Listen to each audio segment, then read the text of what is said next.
Buenos días, vamos a dar hoy la última clase teórica de la materia y habíamos dicho en la clase pasada que quedaban para hoy los temas de absorción en sólidos y de sistemas microheterogéneos. Empecemos con la absorción en sólidos. De este tema podemos decir que las sustancias que pueden absorberse en las superficies de sólidos finamente divididos, que son sólidos que tienen áreas superficiales muy grandes, como por ejemplo el carbón activado, habíamos dado como ejemplo en la clase pasada, cuando se ponen en contacto con disoluciones líquidas, por ejemplo una solución que posee un colorante, se observa que la intensidad del color de la disolución disminuye como consecuencia de que las moléculas de colorante se absorben sobre la superficie de interfase de estos sólidos. Por otra parte, cuando se ponen en contacto gases a presiones moderadas o bajas, en contacto con sólidos de elevada área superficial, se observa también una disminución de la presión de la fase gaseosa como consecuencia de la absorción de los gases en la interfase de estos sólidos. La magnitud del efecto de la absorción depende de los siguientes parámetros: la temperatura a la cual se realice la absorción, la naturaleza del adsorbato, que es la sustancia que va a absorberse, la naturaleza y el grado de subdivisión del sólido absorbente, la concentración del colorante o la presión del gas. Entre las aplicaciones de este tema podemos mencionar la remoción de olores en los ambientes, colocando un sólido absorbente, la remoción de olores en los alimentos, la utilización de carbón en los filtros de máscaras antigas para absorber gases tóxicos, la decoloración de las soluciones, la utilización de estos sólidos para separación de sustancias por cromatografía en sus distintos tipos. Veamos cómo se define una isoterma de absorción. Una isoterma de absorción es una ecuación que nos expresa la cantidad de sustancia absorbida a una dada temperatura en función de la presión del gas o de la concentración del líquido que se encuentre en equilibrio con el sólido absorbente. ¿Cómo se procede experimentalmente para realizar una isoterma de absorción? En primer lugar, la superficie del sólido debe encontrarse limpia, para lo cual se calienta el sólido en alto vacío. Por lo menos tiene que ser un vacío de 10 a la menos 3 milímetros de mercurio o un vacío superior. De esta manera logramos sacar las moléculas de agua, por ejemplo, provenientes de la humedad del ambiente, absorbidas sobre la superficie de estos sólidos, que suelen encontrarse en gran cantidad como consecuencia de la elevada área superficial de los mismos. Una vez limpia la superficie del sólido, se pone en contacto con una cantidad conocida de gas, por ejemplo, a través de la medición de la presión del gas, y se deja que alcance el equilibrio. De esta manera, para diferentes presiones, se registran las cantidades de gas absorbidas a cada una de las mismas, manteniendo siempre constante la temperatura. Estas determinaciones pueden realizarse de dos maneras.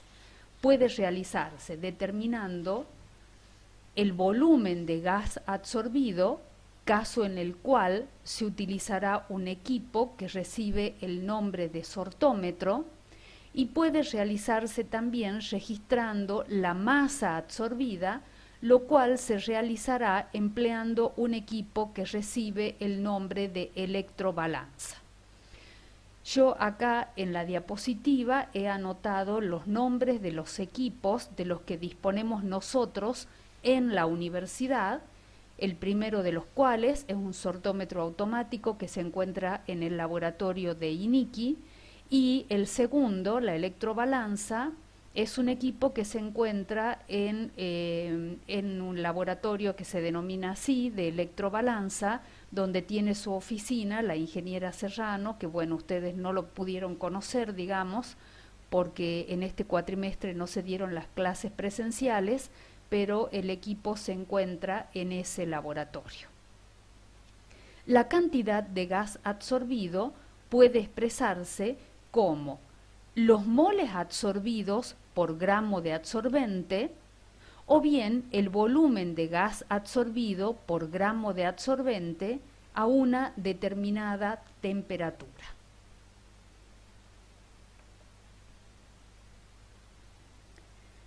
Repasamos entonces, una isoterma es una ecuación que relaciona la cantidad de sustancia que se une a la superficie de un sólido absorbente con la concentración en fase gas o en la disolución. Existen distintos tipos de isotermas. En este curso nosotros vamos a ver únicamente 3 isotermas: la isoterma de Freundlich, la isoterma de Langmuir y la isoterma de Bethe. Con relación a la isoterma de Freundlich, acá tenemos una representación de la cantidad de gas o soluto proveniente de una disolución líquida. Por lo general nos vamos a referir a gases siempre, pero también son válidas para la absorción desde disoluciones líquidas, si se trata de un gas en función de la presión del mismo, a distintas temperaturas. Para un valor fijo de presión, podemos observar que cuanto mayor es la temperatura, menor es la cantidad absorbida. Esto se debe a que al aumentar la temperatura, aumenta la agitación molecular en la interfase, aumenta la energía cinética de las moléculas y es más difícil retener las moléculas sobre la superficie de un sólido. Mientras que al disminuir la temperatura, estas pueden quedar adheridas a la superficie con mayor facilidad. Si nos fijamos en una dada temperatura, por ejemplo para la temperatura de 0 grados centígrados, podemos observar que a temperatura constante, a medida que aumenta la presión, aumenta la cantidad de gas absorbido. Esto se debe a que, al aumentar la presión, aumenta la cantidad de choques de las moléculas de gas contra la superficie del sólido absorbente y por lo tanto aumenta la probabilidad de que las mismas queden absorbidas sobre la superficie. La variación de la cantidad de un gas absorbido en función de la presión puede representarse en un intervalo de presiones reducida y a una determinada temperatura por la ecuación X sobre M igual a K por P elevado a la 1 sobre N, donde X es la masa de gas absorbida por la masa M de sólido absorbente. Por lo general siempre estas propiedades están por unidad de masa del sólido. P es la presión del gas y K y N son constantes que dependen de la temperatura. N por lo general es mayor que 1, vale decir que el exponente 1 sobre N será menor que 1. Y N se encuentra vinculado al calor de absorción. Es igual a Q0 sobre R y T, donde Q0 es menos el delta de H de adsorción para un grado de cubrimiento tita igual a 0. ¿Qué significa un grado de cubrimiento tita igual a 0? Significa que la superficie se encuentra prácticamente limpia de moléculas de gas, es decir, el mismo todavía no ha sido cubierto. Si se toma el logaritmo de la ecuación anterior, obtenemos la expresión linealizada de la isoterma de adsorción de Freundlich. De manera que nos quedará que el logaritmo de x sobre n es igual al logaritmo de k más 1 sobre n por el logaritmo de p. Si graficamos el logaritmo de x sobre m en función del logaritmo de p, de donde estos datos se pueden obtener experimentalmente, como habíamos visto, ya sea gravimétricamente o volumétricamente. En este caso están expresados gravimétricamente por unidad de masa del sólido absorbente. Obtenemos una línea recta donde la ordenada al origen es el logaritmo de k, del cual podemos encontrar el valor de esta constante, mientras que la pendiente es igual a 1 sobre n, de donde es posible encontrar el valor de este otro coeficiente. La aplicabilidad de la isoterma de adsorción de Freundlich es para rangos pequeños de presiones y concentraciones. La segunda isoterma que íbamos a ver es la isoterma de Langmuir. Langmuir trató la adsorción de un gas que choca contra la superficie de un sólido hasta formar una capa monomolecular desde el punto de vista del equilibrio entre las moléculas de gas que chocan con la superficie y las que se evaporan de ella. Una capa monomolecular es una capa de moléculas que cubre totalmente la superficie del sólido. En este caso el esquema no es una capa monomolecular, puesto que hay una fracción del sólido que no está cubierta. Se denomina entonces como tita a la fracción de superficie total cubierta por las moléculas de gas absorbidas, y 1 menos tita a la fracción de la superficie que se encuentra libre.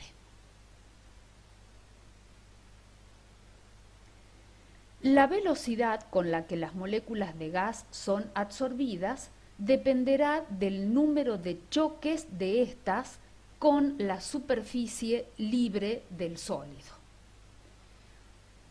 De manera que la velocidad de adsorción va a ser igual a una constante K sub 1, que es una constante cinética, por la fracción de superficie que se encuentra libre, sobre la cual podrán absorberse las nuevas moléculas, y por la presión del gas.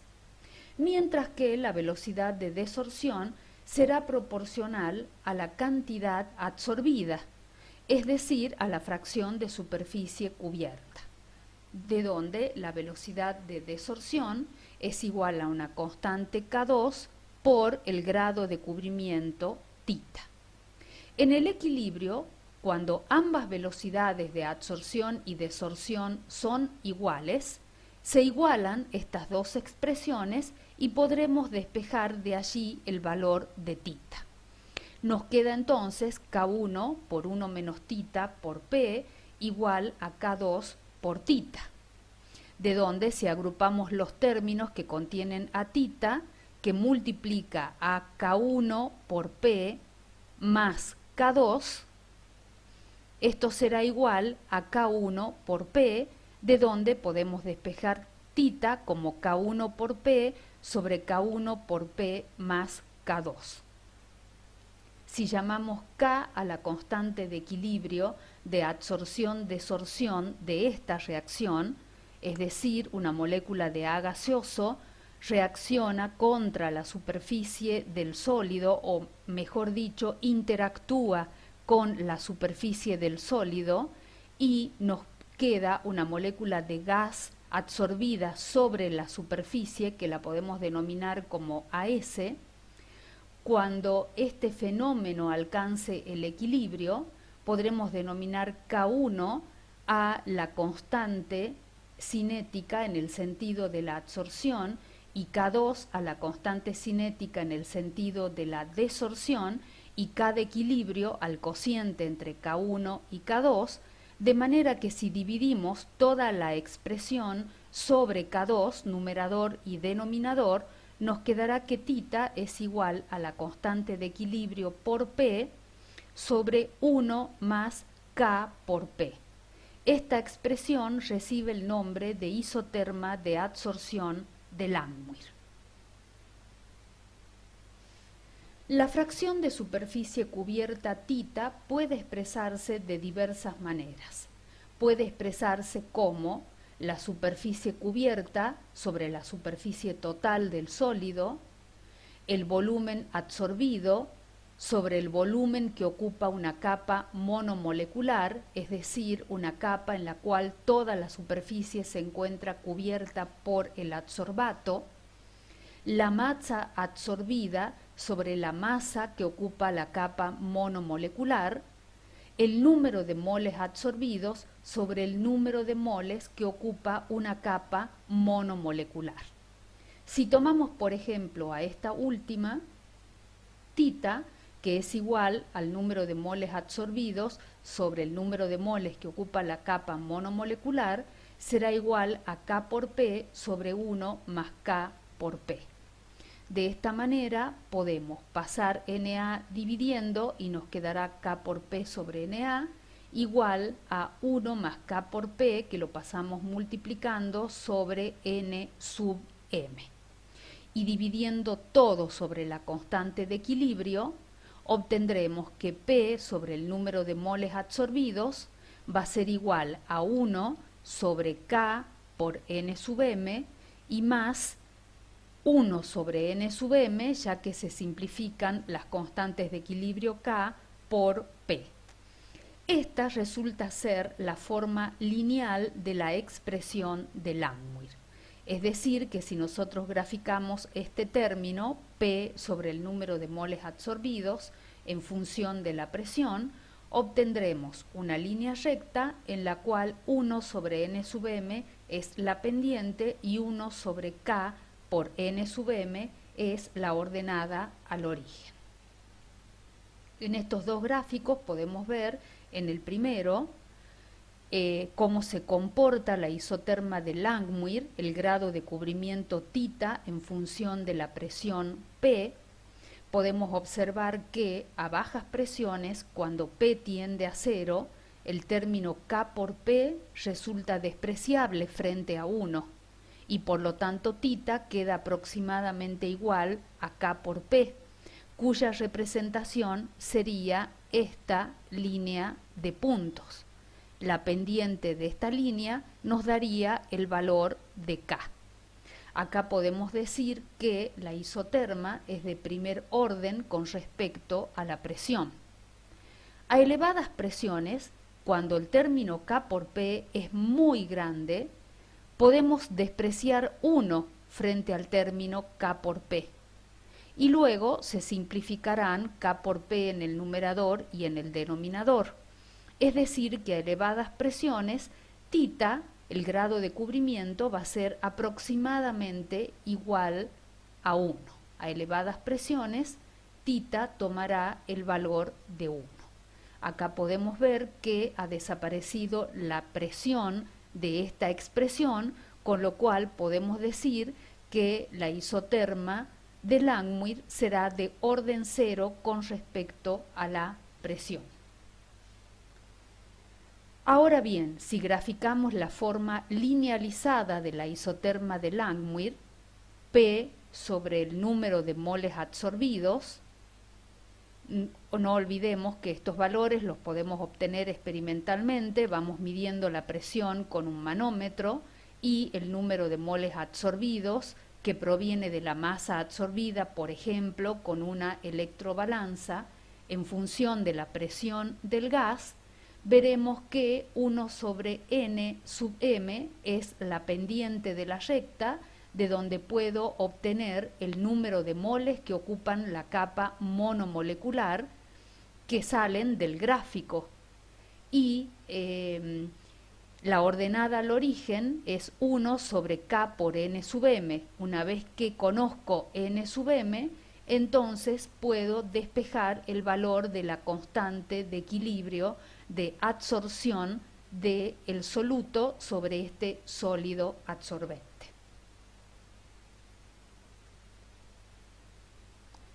Antes de ver la tercera isoterma, que era la isoterma de Bethe, vamos a ver el concepto de adsorción física y adsorción química. Cuando una molécula de gas choca con la superficie de un sólido, puede regresar al seno de la fase gaseosa o bien puede quedar fijada sobre la superficie del sólido. En este último caso, en el que la molécula adsorbida quede fija sobre la superficie del sólido, la molécula podrá difundir sobre la superficie, mantenerse fija, sufrir una reacción química. Todos estos son casos de adsorción, porque previo a la reacción química acá deberá haber una adsorción, y para la difusión superficial también la molécula deberá absorberse, o bien podrá disolverse en el interior del sólido. Este fenómeno recibe el nombre de absorción, porque este fenómeno es un fenómeno de volumen, mientras que en el caso de la adsorción es un fenómeno de superficie. Se define la adsorción como el proceso de unión de una molécula procedente de otra fase sobre la superficie de un sólido adsorbente. La adsorción puede clasificarse de acuerdo al tipo de fuerzas involucradas entre el adsorbato y el adsorbente en fisisorción y quimisorción.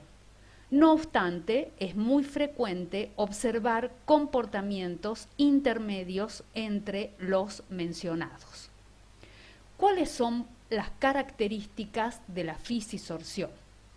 En la fisisorción, las moléculas de gas se mantienen unidas a la superficie por medio de fuerzas de Van der Waals. De acá ya podemos ver que si existen fuerzas del tipo Van der Waals, la interacción entre el adsorbato y el adsorbente será débil. El proceso es exotérmico.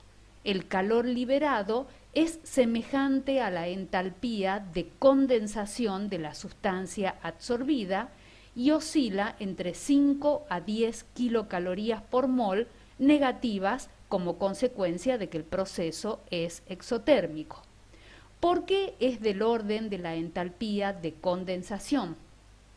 Porque al condensar una molécula de gas, es decir, al pasar del estado gaseoso al estado líquido, pierde grados de libertad de movimiento y de manera similar ocurre al pasar de la fase gaseosa a quedar adherida sobre la superficie de un sólido, pierde un grado de libertad de movimiento. Entonces, al ser los fenómenos similares, las energías puestas en juego también lo son. La energía, sin embargo, es insuficiente para romper un enlace, por lo tanto, la molécula fisisorbida mantiene su identidad. La fisisorción se produce en multicapas. El delta de H de adsorción para la primera capa está dado por la interacción existente entre la superficie del sólido adsorbente y las moléculas del adsorbato, mientras que para las capas siguientes dependerán de las interacciones entre las moléculas de adsorbato entre sí. Si se trata de un gas A, de las moléculas de A con A. Y por lo tanto, esta energía es prácticamente idéntica a la entalpía de condensación. En el caso de la quimisorción, las moléculas de gas se mantienen unidas a la superficie del sólido formando un enlace químico fuerte. Se trata de una interacción entonces más fuerte que la de la fisisorción, ya que involucra fuerzas de valencia y existe ruptura de enlaces químicos covalentes, ruptura de enlaces y formación de nuevos enlaces químicos covalentes. La entalpía de quimisorción son del orden de las entalpías que se liberan en la formación de enlaces químicos, es decir, los deltas de H de adsorción oscilan entre 15 y 100 kilocalorías por mol y son negativos porque la mayor parte de las veces el proceso es exotérmico. Puede haber excepciones, como el caso, por ejemplo, de la adsorción de hidrógeno que se disocia sobre platino o paladio o de algún gas que tiene una movilidad muy elevada sobre la superficie del sólido. Pero son raras las excepciones y por lo general los delta de H de adsorción, en el caso de la quimisorción, son también negativos, al igual que en la fisisorción. La quimisorción es un proceso muy específico, es decir, existe mucha afinidad entre la molécula que se absorbe y el sólido absorbente. El proceso se detiene tras la formación de la monocapa, es decir, en la quimisorción se forma una única capa. Puede haber absorción física en las capas siguientes, pero esto ya no es una quimisorción, sino es una adsorción física. Implica la ruptura y formación de enlaces, por lo que la molécula quimisorbida no mantiene la misma estructura electrónica que poseía esta molécula en la fase gaseosa. Hecha la aclaración de lo que es adsorción y la diferencia entre la adsorción física y la adsorción química, pasaremos a desarrollar la isoterma de adsorción de Bethe. La isoterma de Langmuir no consideraba la posibilidad de formación de capas de fisisorción sobre la inicial, motivo por el cual se llegaba a la saturación de la superficie a elevadas presiones. Si se admite la posibilidad de la formación de multicapas, el incremento de la cantidad de gas absorbido podría ser indefinido hasta que finalmente se produzca la condensación del gas. La isoterma más utilizada para analizar la absorción en multicapas se debe a Brunauer, Emmet y Teller, y es denominada isoterma Bethe. La sigla Bethe proviene de la primera letra de los apellidos de los tres descubridores. Para su deducción se parte de tres suposiciones. La primera de ellas nos dice que todos los centros de absorción de la superficie son equivalentes, lo cual no siempre ocurre así, pero ellos parten de este supuesto. La capacidad de absorción de un centro no depende del grado de ocupación de los centros vecinos, es decir, los centros vecinos podrían estar vacíos o bien ocupados también por moléculas de adsorbato. Y sobre cada centro de absorción pueden absorberse varias capas de moléculas, siendo el calor de absorción para todas ellas equivalentes, excepto para la primera. De manera que la teoría de Bethe es una extensión del tratamiento de Langmuir para explicar la adsorción en multicapas. Se obtiene la ecuación de la isoterma igualando las velocidades de evaporación y condensación para las distintas capas moleculares absorbidas. Considera el calor característico de absorción del vapor en cuestión para la primera capa o monocapa y el calor de licuefacción del vapor o condensación del vapor para la segunda capa y las siguientes. Como la deducción es muy engorrosa y por lo general no se las da en cursos de asignaturas de grado, sino que por lo general se lo ve en los posgrados, no vamos a ver ni la deducción ni tampoco la ecuación de la isoterma, sino que vamos a ver directamente la ecuación, ya linealizada, que se escribe de la siguiente forma.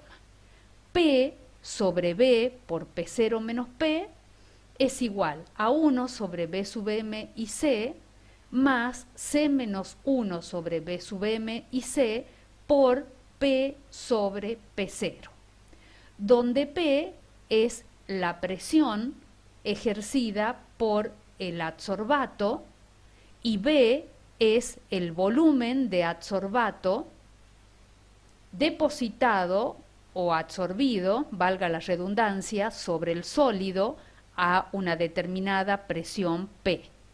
P0 es la presión de saturación del adsorbato, es decir, es la presión de vapor que le corresponde a la temperatura a la cual estemos realizando la isoterma. Por lo tanto, este P0 lo puedo sacar de la curva de P en función de T para la molécula de adsorbato.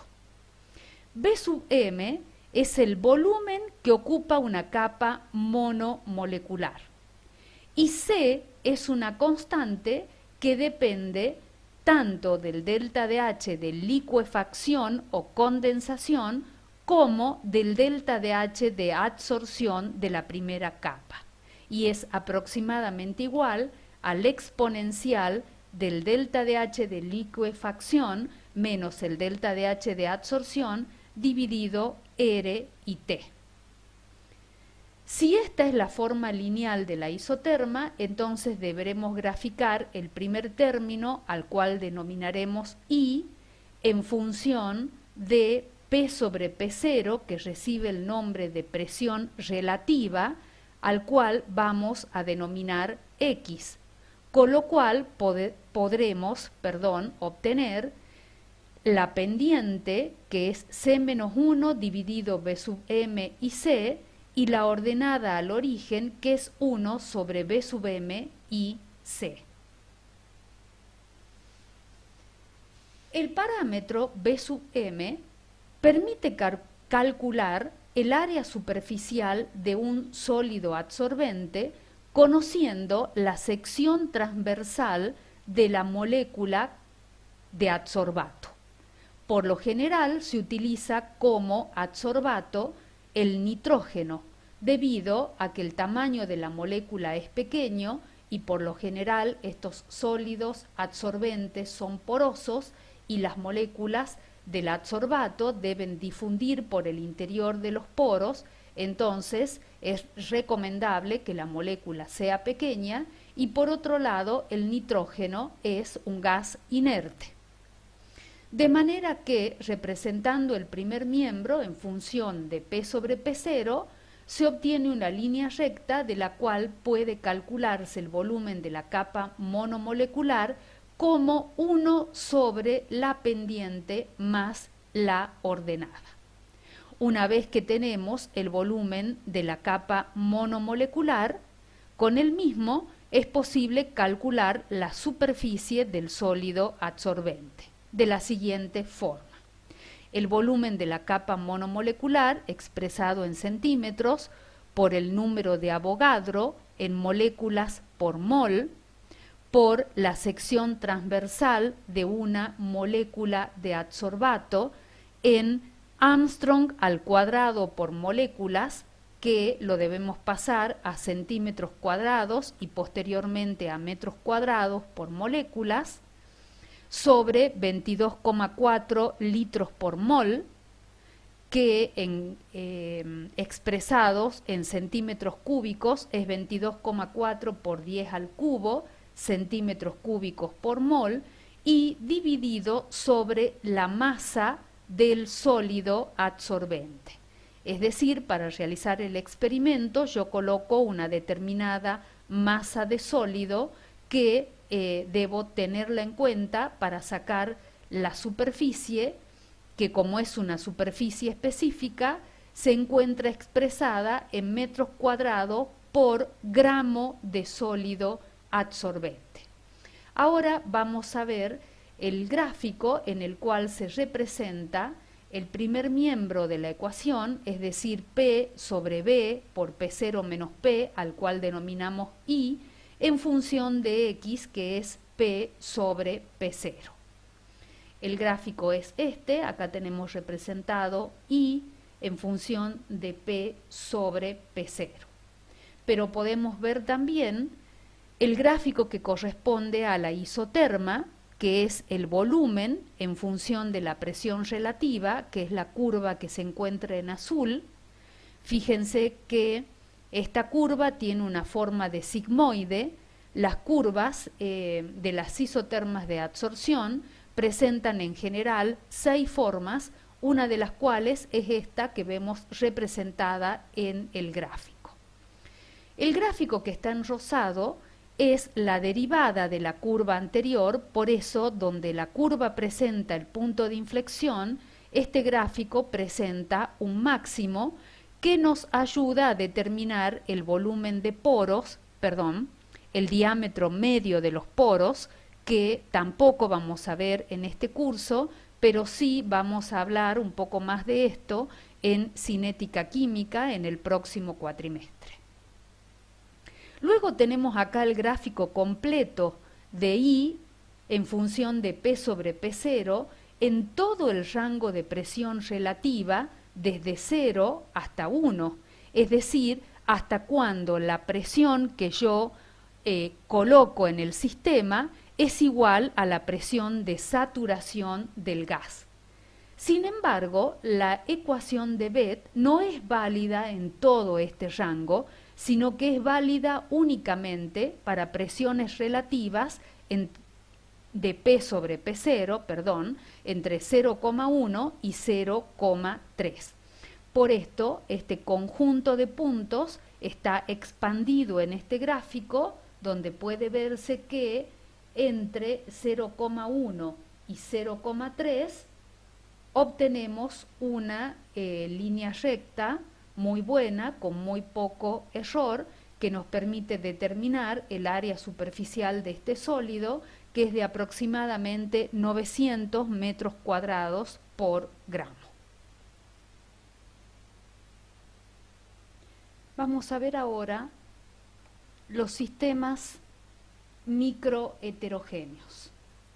Estos sistemas se originan como consecuencia de la subdivisión de la materia de una de las dos fases que constituyen el sistema. Al existir subdivisión de la materia, entonces existe un incremento grande del área superficial, lo cual produce a su vez un incremento de la energía libre que puede desestabilizar al sistema, puesto que la energía siempre tenderá a disminuir, para lo cual intentará disminuir el área, es decir, desarmar de alguna manera el sistema que se había constituido realizando una subdivisión de la materia. Se obtienen, así dispersiones que pueden tratarse de moléculas grandes o bien de agregados de moléculas pequeñas que forman partículas y que constituyen la fase dispersa del sistema. El sistema presenta así una homogeneidad aparente, puesto que si se desestabiliza y se separan ambas fases, entonces pasará a ser visualmente un sistema heterogéneo y, por lo tanto, también posee una relativa estabilidad. La dispersión de un cuerpo en el seno de otro en el que no se disuelve no es espontánea. Para provocarla se debe realizar un trabajo que posteriormente se transformará en energía libre superficial. El delta de G tiende siempre a disminuir si no se adoptan precauciones para estabilizar el sistema. El delta de G puede disminuir de dos formas. Una forma es disminuyendo el área y otra forma es disminuyendo la tensión superficial. Una de las formas, dijimos, es por disminución del área. Si se aglomeran las partículas pequeñas para formar partículas más grandes, entonces disminuirá el área superficial y entonces disminuirá delta de G, pero se estará desestabilizando nuestro sistema. Alternativamente, el sistema puede disminuir delta de G por disminución de la tensión superficial. Una forma de estabilizar el sistema es fijar sobre la superficie de las partículas cargas o especies cargadas de un determinado signo. Esto conduce a que, al repelerse entre sí las cargas, la tensión superficial existente sobre la superficie de la interfase disminuya, manteniéndose el área superficial del sistema. Veamos las diferencias existentes entre las soluciones, los coloides y las suspensiones. Todos estos tipos de mezclas difieren en el tamaño de las partículas. En primer lugar, las soluciones poseen tamaños de partículas entre 0,1 nanómetros a 10 nanómetros, a lo cual le corresponde 10 a la menos 8 a 10 a la menos 6 centímetros, mientras que los coloides poseen tamaños de partículas entre 10 y 100 nanómetros, y finalmente las suspensiones poseen tamaños de partículas superiores a los 100 nanómetros. En las soluciones existe una única fase presente, mientras que en los coloides y suspensiones existen dos fases presentes. Las soluciones son homogéneas, los coloides se encuentran en el límite entre la homogeneidad y la heterogeneidad, mientras que las suspensiones son heterogéneas. Si se deja reposar una disolución, la misma no se separa en sus partes constituyentes. Lo mismo ocurre con los coloides, no se separan al reposar, mientras que las suspensiones, si se dejan reposar, se separan en sus partes constituyentes. Un ejemplo de esto son, por ejemplo, los antibióticos que vienen en polvo y se diluyen con agua y deben ser agitados cada vez que se aplica una dosis, puesto que si se los deja reposar, se separan en dos partes. En lo que hace a la transparencia, las soluciones son transparentes, los coloides intermedios y las suspensiones no son transparentes. Vamos ahora a concentrarnos en los coloides. Un coloide, denominado también solución coloidal o dispersión coloidal, se define como una dispersión de pequeñas partículas en un medio continuo. Debido a su capacidad de dispersión de la luz, se supuso antiguamente que estaban constituidos únicamente por agregados de muchas moléculas pequeñas. Sin embargo, actualmente se sabe que muchos de ellos son en realidad moléculas únicas con masa molar muy grande, no excluyendo los agregados de moléculas pequeñas también. Los coloides poseen propiedades características, entre las que podemos denominar la electroforesis, el efecto Tyndall y el movimiento browniano. La electroforesis consiste en la migración de las partículas coloidales cargadas dentro de un campo eléctrico. Si existe un campo eléctrico, las partículas o micelas, que son agrupaciones de moléculas pequeñas, se mueven según el signo de su carga hacia los electrodos de signo opuesto, cátodo o ánodo. La electroforesis es una técnica que se emplea para separar los componentes de una disolución coloidal. Se utiliza, por ejemplo, en la separación de las proteínas de la sangre. Con respecto al efecto Tyndall, el efecto Tyndall es un efecto de dispersión de la luz que se observa transversalmente al haz luminoso cuando se ilumina un sistema coloidal. Las partículas coloidales dispersan la luz en todas las direcciones, haciéndose visibles. Este efecto se puede observar claramente en un bosque, por ejemplo, cuando pasan los rayos de luz, los mismos se pueden observar debido a las partículas coloidales que se encuentran dispersas en el aire. El movimiento browniano es el movimiento desordenado de las partículas coloidales como consecuencia de su choque con las moléculas del medio dispersante, es decir, de la fase continua. El movimiento browniano impide que las partículas coloidales se asienten o sedimenten. Ejemplos del movimiento browniano son las partículas de polvo moviéndose al azar en un rayo de sol que ingresa a través de una ventana. Por ejemplo, cuando uno sacude las sábanas y las frazadas y está la ventana abierta y por la ventana ingresa un rayo de sol, puede verse dentro del rayo el movimiento de las partículas que se encuentran dispersas en el aire. Este movimiento es el que recibe el nombre de movimiento browniano. Puede observarse también en partículas de polvo o de humo moviéndose al azar en un rayo de luz proveniente de una proyección en una sala de cine.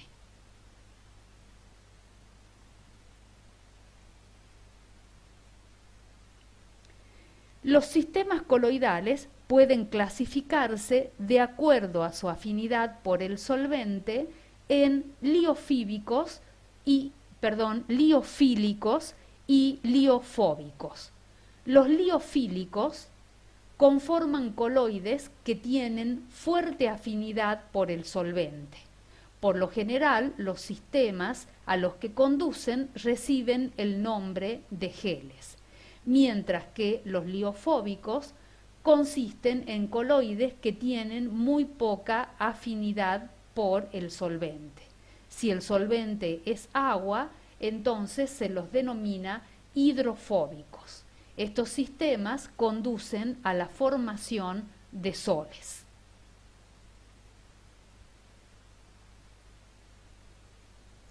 En la figura se muestra una representación esquemática de un coloide.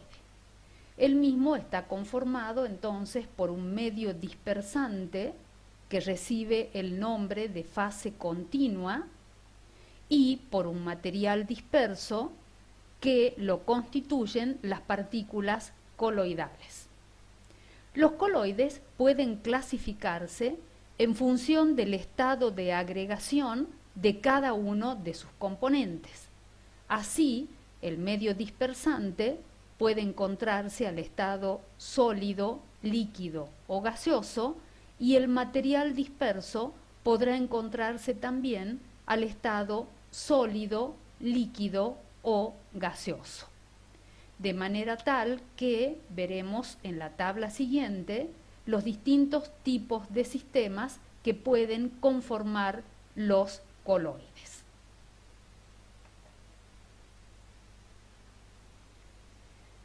En la tabla presentamos entonces en la primera columna el medio dispersante, en la segunda la fase dispersa, la denominación del sistema que conforman y algún ejemplo que posteriormente vamos a ver con un poco más de detalle. Si el medio dispersante resulta ser la fase gaseosa, entonces la fase dispersa no podrá ser la fase gaseosa, puesto que dos gases constituyen un sistema homogéneo, pero sí podrá ser un líquido y el sistema recibe el nombre de aerosol líquido. Ejemplo de aerosoles líquidos son las nubes, y la fase dispersa podrá ser un sólido. La denominación de este sistema es aerosol sólido y un ejemplo del mismo es el humo. Cuando el medio dispersante es la fase líquida, la fase dispersa podrá ser un gas y entonces el sistema líquido-gas constituye una espuma, ejemplo de la cual es la clara de huevo batida a nieve. Cuando tenemos dos fases líquidas, en este caso los líquidos lógicamente deberán ser por lo menos parcialmente miscibles o bien inmiscibles, si no el sistema será un sistema homogéneo. Dos líquidos entonces parcialmente miscibles o inmiscibles constituyen lo que se denomina una emulsión. Un ejemplo de emulsión es, por ejemplo, la mayonesa. Si tenemos que el medio dispersante es el líquido y la fase dispersa es el sólido, el sistema que forman se denomina sol y ejemplos de soles son, por ejemplo, las pinturas. Y finalmente tenemos el caso en el cual el medio dispersante es la fase sólida y la fase dispersa podrá ser un gas, un líquido o un sólido. El sólido con el gas constituyen una espuma sólida, ejemplo de la cual es la piedra pómez. Un sólido con un líquido constituyen una emulsión sólida, ejemplo de los cuales son las gelatinas, y dos sólidos constituyen un sol sólido, ejemplo de los cuales son las piedras preciosas. Veamos entonces, en primer lugar, los aerosoles. Dijimos que un aerosol es una dispersión coloidal de un sólido en un gas, como el humo de un cigarrillo, o de un líquido en un gas, como por ejemplo un insecticida en spray. Otros ejemplos de aerosoles líquidos, es decir, aquellos en los cuales el medio dispersante es el gas y la fase dispersa es la líquida, son las nubes, la niebla y la bruma. Las nubes son sistemas microheterogéneos formados por gotitas de agua dispersas en el aire cargadas eléctricamente. Pueden estar cargadas positiva o negativamente. Al producirse la descarga de la nube, la misma se vuelve inestable, aumenta la tensión superficial y la energía libre superficial, y como la densidad del agua es mayor que la del aire, entonces se produce la precipitación. Ejemplos de aerosoles sólidos, dijimos que puede ser el humo, que es una suspensión en el aire de pequeñas partículas sólidas que provienen de la combustión incompleta de un combustible. Pasamos a las espumas, en las cuales el medio dispersante es el líquido y la fase dispersa es la gaseosa. Estas constan de un gran número de diminutas burbujas gaseosas en una fase líquida continua.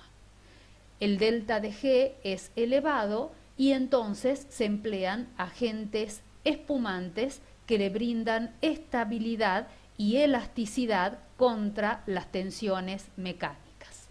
Ejemplo de esto es el merengue, que es una dispersión coloidal del aire en clara de huevo.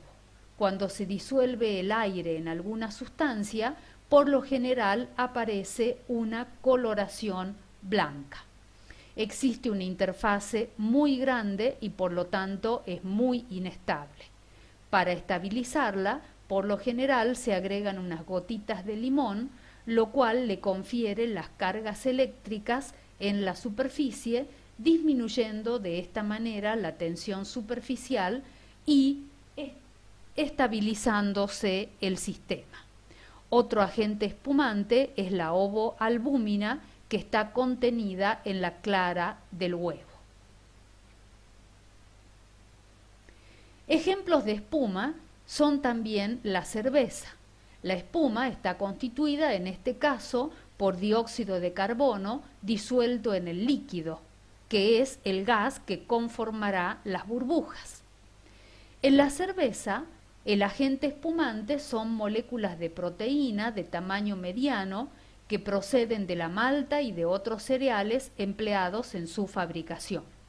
Los ácidos del lúpulo contribuyen también a la estabilidad de la espuma y se concentran en ella como para hacer que la espuma sea más amarga que el líquido.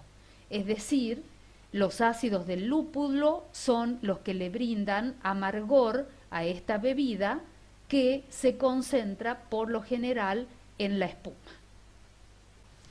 Pasamos ahora a ver las emulsiones, en las cuales el medio dispersante es líquido y la fase dispersa también es líquido, por lo tanto, los líquidos deberán ser parcialmente miscibles o inmiscibles. Para preparar emulsiones estables es necesario añadir una pequeña cantidad de algún agente emulsionante. Ejemplo de emulsiones son el aceite y el agua, que pueden batirse mecánicamente para producir una suspensión de pequeñas gotitas de aceite en el agua. Ejemplos de emulsiones son la mayonesa, donde los líquidos inmiscibles que la constituyen son, por un lado, la yema del huevo y por otro lado, el aceite, y se estabilizan con limón. Este último provee ácido cítrico que permite la estabilización por absorción de iones cargados.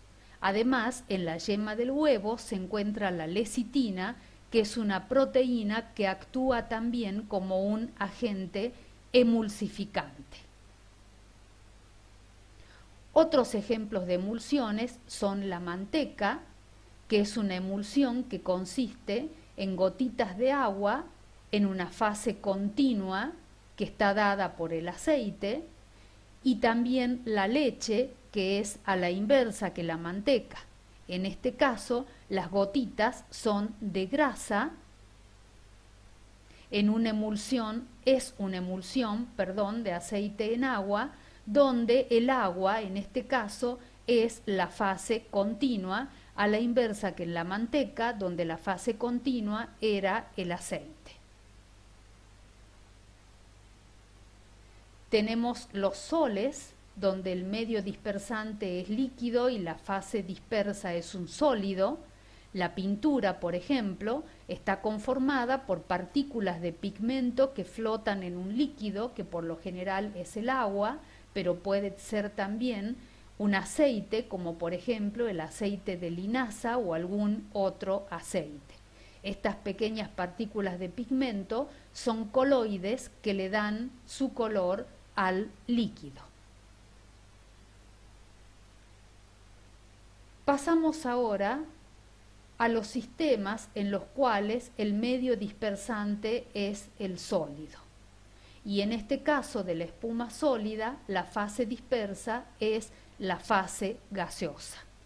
Un ejemplo de espuma sólida es la piedra pómez, que es un tipo de coloide que es muy ligero y por lo tanto flota en el agua, es decir, tiene muy baja densidad. Tenemos también las emulsiones sólidas. En ellas la fase continua es el colágeno y la fase dispersa son partículas de agua y minerales que conforman, por ejemplo, la gelatina. Y para finalizar tenemos los soles sólidos, en los cuales ambos, el medio dispersante y la fase dispersa, son sólidos. Los colores de las piedras preciosas se deben a la presencia de partículas metálicas. Por ejemplo, el rubí, que es un coloide duro, es una mezcla de dos sólidos. Es una gema de color rojizo, donde su color se debe a la presencia de hierro y cromo, con los que está asociada esta alúmina. El zafiro es también un coloide sólido, es una mezcla de óxidos de aluminio, hierro y titanio, donde este último le confiere su color azul característico.